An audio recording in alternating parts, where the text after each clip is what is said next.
दोस्तों, इस दुनिया में जो इंसान है हमेशा अपनी औकात से ज़्यादा सोचता है। आज की कहानी कुछ ऐसी है। जब एक लड़का जो कि जेसीबी चलाने का काम करता था, लेकिन रोज़ शाम को एक चाय की दुकान पर बैठा करता था, क्योंकि उस चाय की दुकान पर एक लड़की रहती थी। लड़की जो कि बहुत ही खूबसूरत थी और वो ग्रेजुएशन की पढ़ाई कर रही थी। तो वो उसके चक्कर में वहाँ पर बैठता था, चाय पानी पीता था। रोज़ 100-150 रुपये वो खर्च कर देता था दिखावे के लिए कि लड़की उससे इंप्रेस हो जाएगी, और ऐसा बहुत लोग करते थे। लेकिन दोस्तों, अब वो जो लड़की थी किसी को भाव नहीं देती थी, हर किसी से हंस के बात करती थी। समझ में नहीं आता था कि ये जो है किसे लाइक करती है। अब वो लड़का जो था उसे एक तरफा मोहब्बत करने लगता है।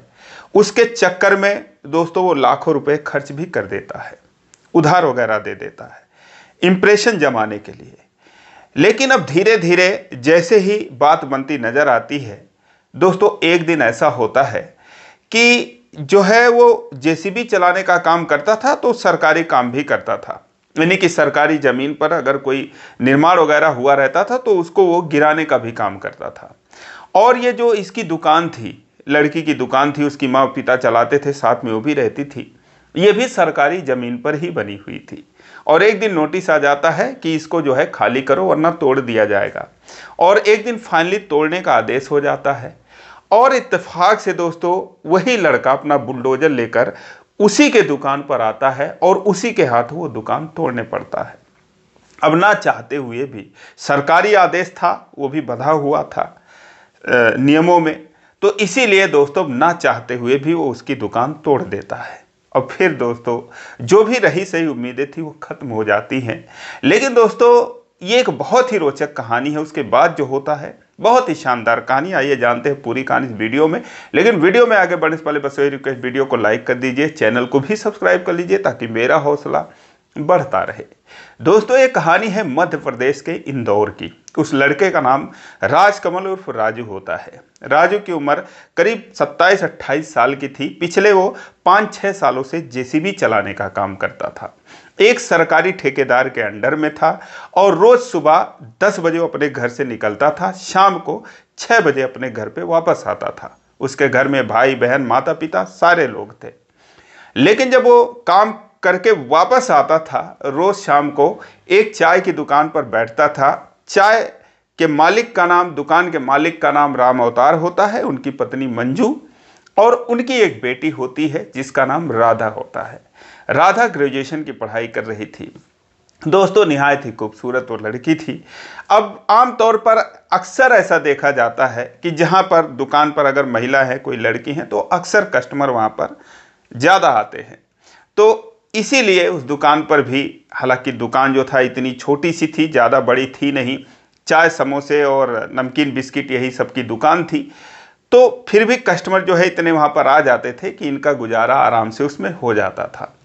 अब उसी में जो है ये राजकमल उर्फ जो राजू था वो भी शामिल था उन्हीं लोगों में। तो वो दोस्तों वहाँ पर बैठता था और जो लड़की थी राधा उसे देखा करता था। धीरे धीरे करके 1 साल का वक्त बीत गया। वो रोज ही लगभग वहाँ पर बैठता था। 100-150 रुपये का जो है चाय समोसे वगैरह खाता भी था और पैक करवा के अपने घर के, अपने भाई बहनों के लिए, माता पिता के लिए ले जाता था। और रोज वो जब भी सामान लेता था 500 रुपये का ही नोट देता था, कि ताकि जो है इससे भी राधा इंप्रेस हो, क्योंकि राधा ही पैसे काटती थी। तो रोज लगभग उससे नोकझोंक भी हो जाती थी कि तुम रोज ही 500 रुपये का नोट आप देते हो और छुट्टे की परेशानी होती, इतनी छोटी सी दुकान पे हमें जो है मैनेज करना पड़ता है। वो कहता है क्या करें, जो है हमारे पास यही होता है। यानी कि थोड़ा सा भौकाल मारता है और कमाता भी था। उसे रोज के जो है 1600 रुपये मिलते थे, क्योंकि वो कुछ सरकारी संविदा टाइप पे उसकी नौकरी एक टाइप की होती है। तो इस तरीके से दोस्तों वो काम करता है। लेकिन अब जो राधा थी, अन्य कस्टमरों को भी उसको देखना पड़ता था, सबसे ही ऐसे बात करती थी। जब 1-1.5 सालों का वक्त बीत गया और उसे लगा यार कि जो है ऐसे बात नहीं बनेगी। अब वो डरता भी था, क्योंकि एक तो जेसीबी चलाने वाला दिहाड़ी मजदूर एक हिसाब से काम करने वाला, और दूसरा ये पढ़ लिख रही थी, भले ही चाय की दुकान पर बैठती थी, तो और काफ़ी स्टैंडर्ड इसका लुक वगैरह होता है। और ये सोचता है यार एक से बढ़कर एक इसकी दुकान में आते हैं तो मुझे ही ये क्यों भाव देगी, फिर भी जो है थोड़ा ट्राई करके देखता हूँ। एक दिन वो जब पैसा उसको दे रहा था तो अपना नंबर, फ़ोन नंबर लिखकर और वो उसे दे देता है। उस पर लिखा था मेरा फ़ोन नंबर। और उसके बाद वो इंतज़ार करने लगता है, देखता है धीरे से कि ज़रा देखूं उसके मन में क्या चलेगा इसको देखकर। जैसे ही वो फ़ोन नंबर दोस्तों पाती है और उसके बाद एक नज़र उसको देखती है और फाड़ के वहीं पर फेंक देती है। अब इस बात से वो बहुत शर्मिंदा होता है, सोचता है यार और ये जो है गलत हो गया, ये मुझे कभी नहीं चाहेगी और कहीं ऐसा ना हो अपने माता पिता से ये बात कह दे। तो इसलिए वो जो है वहाँ पर नज़रें झुका लेता है, फिर अपनी नज़र उठा नहीं पाता और फिर वहाँ से अपना चला जाता है। 2-3 दिन तक वो आप जो है दुकान पर आया ही नहीं। सोचता रहा कि यार अब वो मुझे थोड़ी लाइक करेगी। फिलहाल 2-3 दिन के बाद जब वो आया तो फिर उसकी जो माँ है वो पहचानती थी, जो मंजू थी, कि ये बराबर का कस्टमर था। तो कहती है कि क्या हुआ, 2-3 दिन आए नहीं, कहीं चले गए थे क्या? कहता है कि हाँ दूसरे साइड काम था तो वहाँ पर चला गया। फिलहाल वो नज़रें झुकाए अपना बैठा रहा, लेकिन जो मंजू थी उसे अपने पास बुलाती हैं, यानी कि राधा की माँ। वो कहती हैं जरा इधर आओ, एक बात करनी है। अब दोस्तों उसके हाथ पांव फूल जाते हैं, वो सोचने लगता है यार कहीं इसने बात कह तो नहीं दी। और उसका भी मूड बदला बदला था, जो राधा थी उसका भी उसके प्रति नज़रिया बदला था। तो वो डरते हुए जाता है और कहता है कि हाँ बताइए आंटी जी। वो कहती हैं कि कुछ पैसे मिल जाएंगे क्या? अब वो राहत की सांस लेता है, कहता हाँ बताइए और कितने पैसों की ज़रूरत है? वो कहती है कि 50,000 रुपये चाहिए थे, तो अगर दे देते तो कई लोगों से मांगी नहीं मिला। कहता है कोई बात नहीं, आप ले लीजिए, क्या काम है, कब चाहिए? वो कहती है कि मेरे जो राधा के भी बहुत भाई बहन थे तो उनके स्कूल वगैरह की पढ़ाई आ चुकी थी, नाम वगैरह लिखवाना था, बहुत खर्चे थे। तो कहती है कि बहुत परेशानी है और थोड़ा नाम वगैरह लिखवाना है तो उसमें पैसों की ज़रूरत है और कुछ जो है दुकान में भी सामान डालना है। वो कहता है ले लीजिए, आप बताइए कब चाहिए आपको? कहती हैं ठीक है कल दे देना। दोस्तों अगले दिन वो 50,000 रुपये लाकर निकाल कर जो है राधा के माँ के हाथ में रख देता है और वो पैसे राधा को दे देती हैं। कहती हैं ये ले, इसको संभाल के रख ले। थोड़ी सी उसके जो है दिल में थोड़ी सी राहत होती है। कहता है चलो ठीक है, अब कम से कम मैं अपना सर उठा के यहाँ पर बैठ सकूँगा। 2-3 दिन और बीतते हैं, तभी एक दिन राधा जो है उससे कहती है कि एक बात आपसे करनी थी। वो कहता है कि बताइए। ये पहला मौका था कि जब जो है थोड़ा सा वो उससे नज़र उठा के बात करती है, इतने 1 हफ्तों के अंदर। कहता है कि बताइए। वो कहती है कि जैसे आपने मम्मी को पैसे दिए तो और पैसे दे दोगे क्या? वो कहता है कि हाँ मैं तो दे दूंगा, क्या काम है बताइए, कब चाहिए? कहती है मुझे एक स्कूटी लेनी है और मम्मी से मैंने बहुत कहा लेकिन मम्मी मुझे लेती नहीं है और पैसे भी नहीं है, अगर आप मदद कर दोगे तो मैं ले लूँगी, मेरी बड़ी तमन्ना है स्कूटी से आने जाने की। वो कहता है ठीक है मैं तो दे दूंगा, आप बताओ कब चाहिए, कल चाहिए, परसों चाहिए? वो कहती है आपके पास हैं पैसे? कहता है हाँ मेरे पास हैं, बहुत पैसे हैं और मैं आपको दे दूंगा। कहती है ठीक है। अब वो अपने मम्मी से कहती है कि मम्मी देखो ये कह रहे हैं पैसा देने के लिए तो स्कूटी ले दो ना। वो कहती है क्या बात कर रही है, अभी तो इन्होंने इतने पैसे दिए हैं, अब फिर और पैसे देंगे स्कूटी लेने के लिए? तो ये कहता है अरे आंटी ले दो ना, क्या फ़र्क पड़ता है, जब इतना ये कह रही हैं तो ले दीजिए, सारी लड़कियां तो स्कूटी चलाती हैं। अब वो कहती हैं कि मैं नहीं जानती और पैसे की जिम्मेदारी यही लेगी, मुझसे ना तो पैसे लेना है और ना ही मैं दे पाऊंगी, अगर आपके पास ज़्यादा पैसे हों तो भैया इसी को दो और इसी से ले लेना। वो कहता है कोई बात नहीं आंटी जी, जब कमाएंगी तो दे देंगी, इसमें क्या है, नहीं भी देंगी तो क्या फ़र्क पड़ता है, कौन सा जो है पैसे भागे जा रहे हैं। और उसके बाद अब उसे एक मौका मिल गया था कि उसे और इम्प्रेस करे, जो उसकी इज्जत अभी तक वो सोच रहा था कि मेरी इज्जत चली गई, उसे वो रिपेयर करने की कोशिश करता है उसके राधा के नज़र में। और फिर दोस्तों वो अगले दिन लाकर उसे 1 लाख रुपए दे देता है। अब राधा जो है एकदम से खुश हो जाती है और जब मंजू को देता है, मंजू कहती मेरे हाथ में मत दो, उसी को दो और उसी से ले लेना। अब दोस्तों उसके बाद जो राजू था वो ये भी एडवाइस दे देता है कि फला दुकान से जाके स्कूटी खरीदना, वहाँ पर अच्छा मिलता है। मंजू कहती है बता क्या रहे हो, कहाँ ये जाएगी, कौन है? तो एक काम करो भैया, तुम ही जाके दिलवा दो अगर फुर्सत हो कल। कहता है ठीक है। अब दोस्तों अगले दिन जाता है और उसे वहां पर स्कूटी दिलवाता है। अब दोस्तों उस दिन जो राधा थी वो बहुत खुश थी और ये भी बहुत खुश था कि चलो कम से कम मैं तो इस लायक हूं कि इसके जो है काम आया और इसके साथ कुछ वक्त अकेले में बिताने का मौका मिला। उसे ये नहीं पता कि उसके कितने पैसे इसके पीछे चले गए, इस बात का उसे जरा भी गम नहीं था। अब दोस्तों स्कूटी दिलवा के लाता है और उसे पूरा भरोसा हो जाता है कि अब मैं कम से कम इसका दिल धीरे धीरे जीत लूंगा। तभी दोस्तों एक ऐसा वाकया होता है कि जो उनकी ये दुकानें थी, ना सिर्फ उसकी दुकानें बल्कि ऐसे 25-30 और दुकानें थीं जो कि सरकारी जमीन पर एकदम सड़क के किनारे बनी हुई थी। अब वो सड़क होनी थी चौड़ी। कई बार सरकार ने नोटिस दे रखा था कि जमीन खाली करो, लेकिन ये लोग मानते नहीं थे। अब की बार फाइनली उन्होंने नोटिस दे दिया कि अगर नहीं हटाओगे तो फिर दुकान तोड़ दी जाएगी। अब बहुत सारे लोग जो दुकान वाले थे वो कहते हैं ऐसे कैसे हटा देंगे, हमें इसके बदले कहीं ज़मीन दे। कोई 25 साल, कोई 30 साल, कोई 50 साल से वहाँ पर ऐसे दुकान लगाकर अपना काम कर रहा था। लेकिन दोस्तों अब सड़क चौड़ी होनी थी ज़रूरत के हिसाब से, तो दुकानें तोड़ी जानी थी। तो जब इस बाबत वो लोग राजीव से बात करते हैं, मंजू राजीव से बात करती है कि देखो ऐसे ऐसे नोटिस आया है और ऐसे कैसे सरकार हटा देगी। तो कहता है देखो आंटी, अगर ये सरकारी ज़मीन पर बना है तो इसे हटाना ही पड़ेगा, क्योंकि मैं तो यही काम करता हूँ। और एक से एक अच्छे से अच्छे मकान, वीआईपी मकान, बड़े बड़े लोगों के मकान भी सरकार तोड़ के गिरवा दे रही है, क्योंकि जो सरकारी ज़मीन पर बने हैं। तो आप लोगों का तो ये दुकान है, आप लोगों को तो वैसे ही हटा देगी, कोई आपके तरफ से लड़ने वाला रहेगा नहीं। लेकिन कुछ लोग उसमें राजनीति करते हैं। वो कहते हैं ऐसे कैसे हटा देंगे, हमारे ऊपर से बुलडोजर चलेगा पहले, उसके बाद दुकानों तक पहुंचेंगी।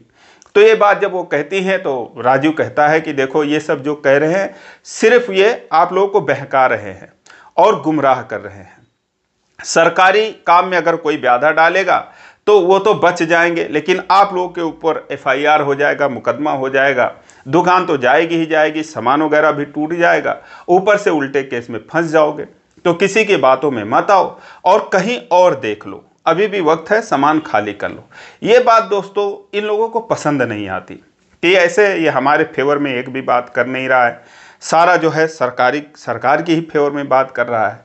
वो कहते हैं कि अब तुम भी उन्हीं के तरफ से बोल रहे हो और पैसे कमाने के लिए। वो कहता है देखो ये ऐसा पैसे कमाने वाली बात नहीं है, जो सच बात है वो मैं कह रहा हूँ, आपको मैं अपना हित समझता हूँ इसीलिए मैं कह रहा हूँ। जो लोग उल्टा सीधा कह रहे हैं उनका कुछ अलग ही उद्देश्य होगा।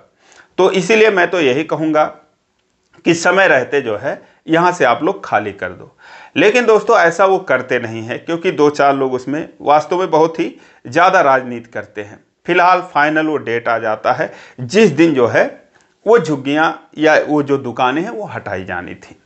अब उन्हीं में जो बुलडोजर आते हैं, 4 बुलडोजर आते हैं, उनमें एक जो है ये राजू का होता है। राजू उसको चला रहा था और कम से कम 100-150 पुलिसकर्मी आते हैं, महिला पुलिसकर्मी आते हैं, क्योंकि सबको पता था कि बवाल होगा, इतने आसानी से ये लोग छोड़ेंगे नहीं। अब दोस्तों ये सारे लोग आते हैं, आते ही बवाल हो जाता है। जो दुकान के मालिक थे और भी जो लोग थे वो जो है झड़प कर लेते हैं और पुलिस जो है उन पर ज्यादती करती है। इत्तेफाक से जो राजू था दोस्तों उसके हिस्से में वही दुकान आती है राधा की दुकान तोड़ने के लिए। वो सोचता है काश ये लोग मुझे देख ना पाए, मैं कहीं दूसरे तरफ रहूं।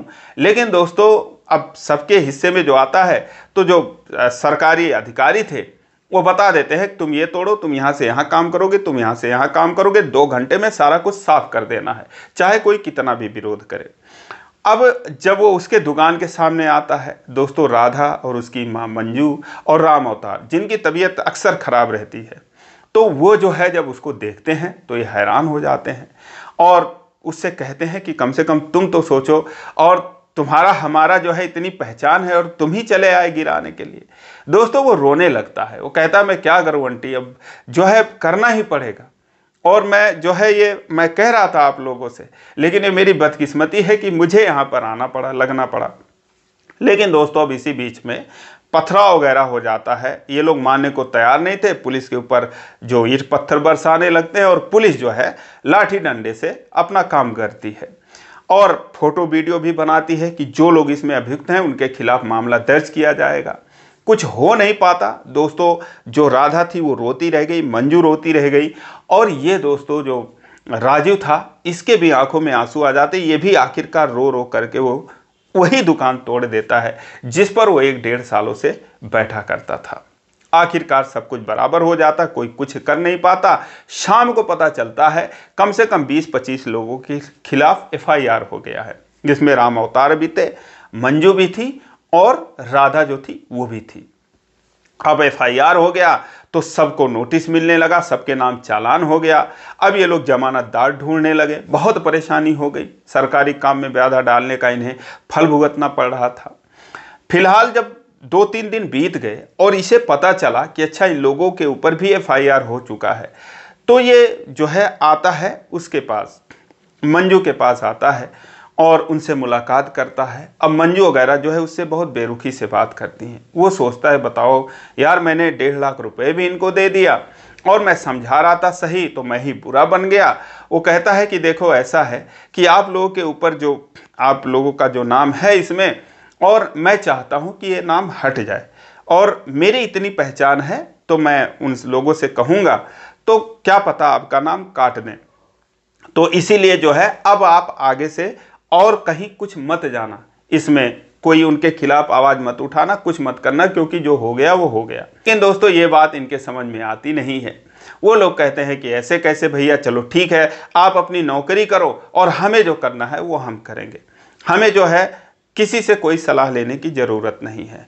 फिलहाल दोस्तों उससे इस तरीके से बात करते हैं कि वो वहाँ से चला जाता है, और उसके बाद आखिरकार 10 दिनों के अंदर अंदर इतनी परेशानी हो जाती है कि उन लोगों की गिरफ्तारियां होने लगती हैं। और उसके बाद जब 2-4 लोगों की गिरफ्तारी होती है जो इसमें मेन होते हैं, तो फिर वो सोचता है यार इन लोगों को भी पकड़ लिया जाएगा। फिर वो जाता है और अब जाकर वो लोग काफ़ी परेशान होते हैं, जिसके जाते ही वो लोग रोने लगते हैं, कहते हैं कि फला आदमी को पकड़ ले गए, फलानी औरत को पकड़ ले गए, अब क्या होगा। तो वो कहता है कि मैं तो पहले ही कह रहा था, मेरी गलती नहीं, आप लोग मुझे बुरा समझ रहे हो, मैं भी नहीं चाहता था कि आपकी दुकान मुझे तोड़ना पड़े, मैं भी रो रो कर तोड़ा हूँ, मेरे ऊपर क्या गुजर रही थी मैं ही जानता हूँ। लेकिन चलो अब कोई बात नहीं, जो हो गया हो गया। मैं जो है कोशिश करता हूँ कि आप लोगों के खिलाफ कुछ ना हो, आपके ऊपर कोई कार्रवाई ना हो, लेकिन अब आप जो है कहीं और अपनी दुकान बना लीजिए। वो कहते हैं कहाँ बना लें, इतनी हम परेशान हो गए और अब क्या करें, कुछ समझ में नहीं आ रहा, पैसे वगैरह है नहीं, और ये जो है और बीमार पड़ गए इस सदमे से।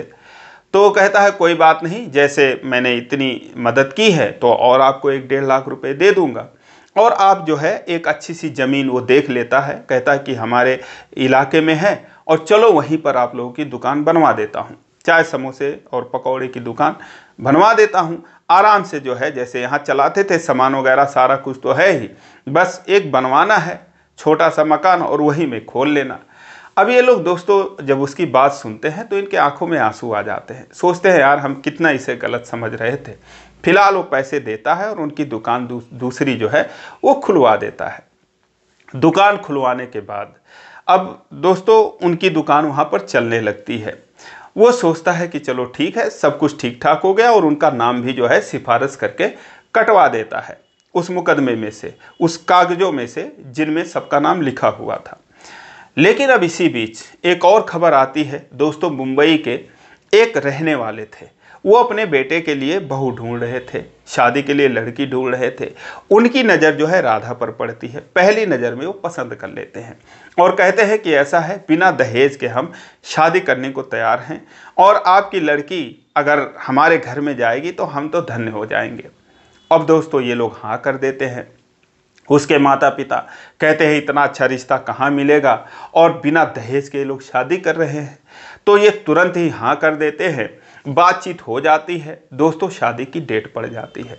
अब जब ये बात राजू सुनता है तो बहुत ही उदास हो जाता है, क्योंकि वो उसे बहुत चाहता था, बहुत प्यार करता था, और बहुत ही दुखी हो जाता है। सोचता है यार ये चली जाएगी, फिर कभी जो है अब शादी करके मुंबई चली जाएगी, तो फिर मैं इसे कभी देख नहीं पाऊंगा।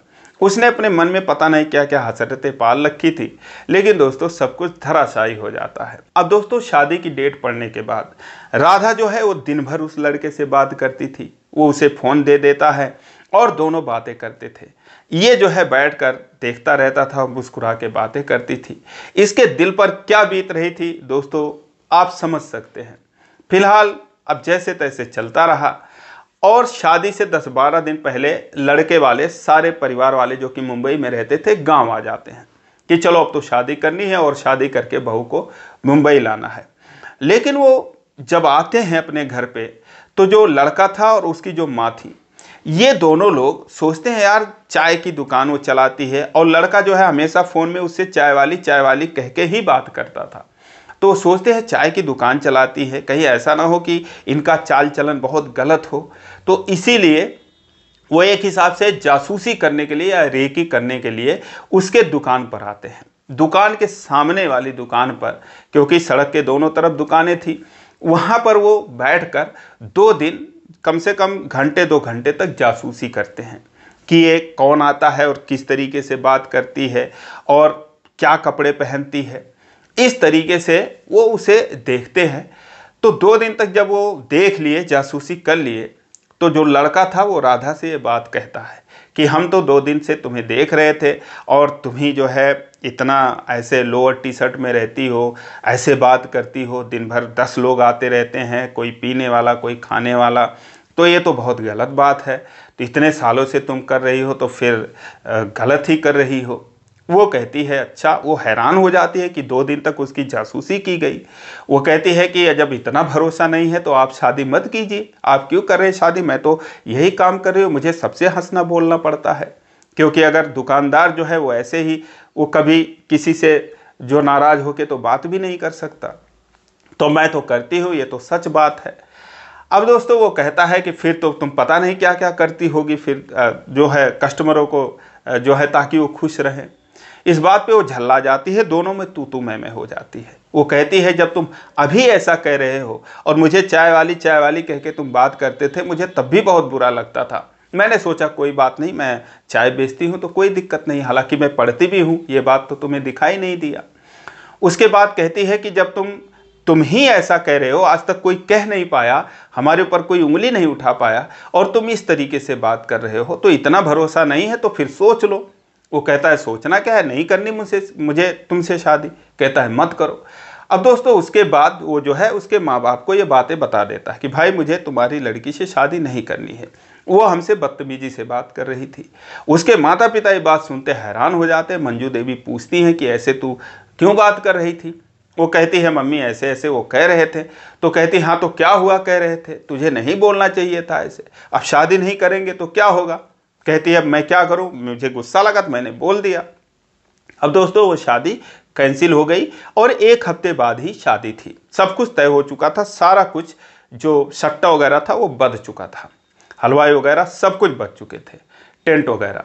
अब ये बात जो राम अवतार को पता चलती है तो दोस्तों एक तो पहले से बीमार थे और बीमार पड़ जाते हैं चिंता की वजह से कि अब उनकी बेटी की तो शादी नहीं होगी। वो अपनी बेटी को ही कहने लगते हैं कि कुछ तो बर्दाश्त करती, ऐसे क्यों बोल रही थी। अब वो दोस्तों वो भी क्या करती, अब वो भी उसके भी समझ में आता है कि मैंने कुछ गलत बोल दिया क्या।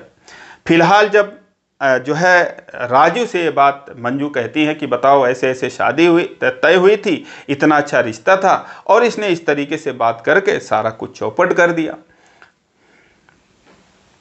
तो राजू कहता है अरे आंटी, कम से कम आप जानती हो राधा को किस तरीके से, इतनी ये सीधी सादी लड़की है, और ऐसे वो लोग कह रहे थे तो बहुत गलत कह रहे थे। 2 दिन आकर जासूसी किए और आप जो है आपको तो राधा का सपोर्ट करना चाहिए, आप उनके तरफ से बोल रही हो।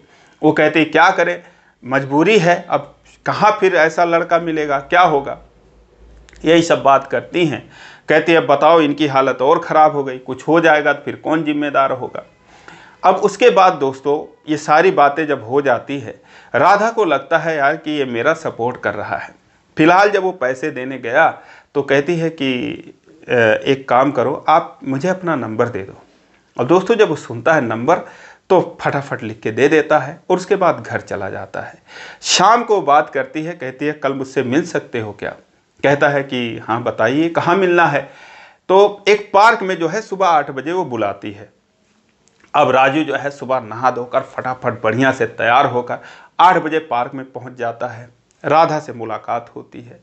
राधा कहती है कि एक बार आपने मुझे अपना नंबर दिया था, क्यों दिया था? अब वो सकपका जाता है, कहता है नहीं, मैं तो बस ऐसे ही दे दिया था। कहती है नहीं, साफ साफ बताओ, जो भी कुछ दिल में है आज बता दो। अब दोस्तों जब वो इतना सुनता है तो कहता है क्योंकि मैं तुमसे बहुत प्यार करता था, बहुत ही ज़्यादा तुम्हें चाहता था और मैं सोचता था तुमसे बातें करूं।